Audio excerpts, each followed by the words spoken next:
Today I have Miss Yvonne Brooks here, the CEO and founder for Veterans to Veterans Info. And I'm going to let her tell you something about her organization and why she started it. So, Yvonne, tell me about your organization, if you can. First of all, let's start with you first. Tell me a little bit of something about you, where you're from, and your military background. I'm originally from New York, Long Island, New York, and I spent 20 years in the military. So after I got out, I realized that a lot of veterans don't get the benefits that they deserve. So I decided that I needed to teach people how to get the benefits that they deserve. So I started studying, and I did that for about 3 months, and I got my accreditation from the Office of General Counsel of Veteran Affairs, and now I'm an accredited claims agent. So I said, there's no need for me to know this information without sharing it with my fellow veterans.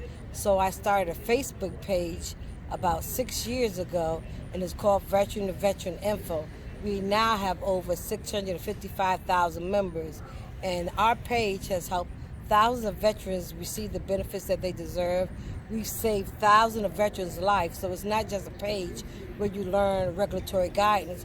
We also support one another and help them with their different struggles as far as suicide prevention and other things. So we just teach one another on what the regulatory guidance states and what you need in order to get the benefits that you deserve. So I would like for anyone that knows a veteran, or if you're a family member and you have a veteran that needs assistance and been denied, you can come to our page, and there's thousands of people that can give you their stories also on how to get the benefits that you need. And 38 CFR is the VA Bible. No one should submit a claim unless they review how VA rates you. If you don't know what VA needs from you, you don't know what to give them. Never ever do a claim without going through 38 CFR Part 4. You should never do that. Well, good rundown there. Now, I understand you just mentioned there you had over 655,000 members. That's a lot. And now, you did tell me you have some visits up to Capitol Hill with your organization. Can you just elaborate on that a little bit? Well, I've been up there, and I've talked to Congress, I've talked to the Undersecretary, I've talked to the Secretary, I've talked to the people up at the Suicide Crisis Line to help them come to our page and see what kind of assistance they can give soldiers down at the grassroots area, because we kind of know in my group what the veterans really need and what support is needed and the changes that are needed in the VA. So I talked to the upper echelon a lot about ways to improve VA to help better support our veterans. Well, that's outstanding. So where do you see your organization in the next 3 to 5 years?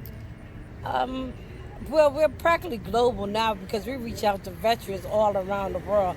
I just think that we'll increase the popularity of our group, and we'll continue to help people get their 100% and help save lives. And that's the most important thing, is to save lives, because our veterans are really having a hard time. And if they get the support from us as far as emotional support and regulatory guidance support, it'll make their world a lot better. And Mr. Vaughn, I appreciate you giving me this time to interview you.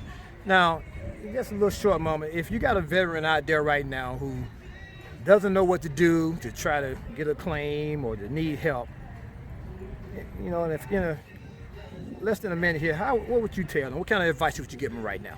First thing they need to do is do an intent to file before you even submit a claim, because with an intent to file, that holds your effective date for 1 year while you gather evidence. So you don't have to have all your evidence right away, just that intent to file. So you have to put your regular claim in within a year, and when you do get your disability, they will back pay you from the date that you did your intent to file. And the first thing you need to do is gather all of your evidence and go through your medical records with a fine-tooth comb and annotate in chronological order. Let's say you have back issues. So you would look in your records and find all your back issues. And like September 9th, 1982, I hurt my back. That's when it began. And any time after that where you had to see a doctor pertaining to your back, you need to put that in a chronological order. Then you go to your next disability. Start from your head to your feet and put everything in a chronological order. Because a lot of times VAs will say it's not service connected because they couldn't find anything in your records. But if you take that needle out the haystack and give it to them, is right in their face, so they can't tell you that. And a lot of times people get denied when the information is in their record, but VA didn't see it. So you're your best advocate. You know what's wrong with you. So you give it to them straight from your head to your toe. Well, Yvonne Brooks, I want to thank you again for your time. I'm sure you have provided a wealth of information for veterans out there.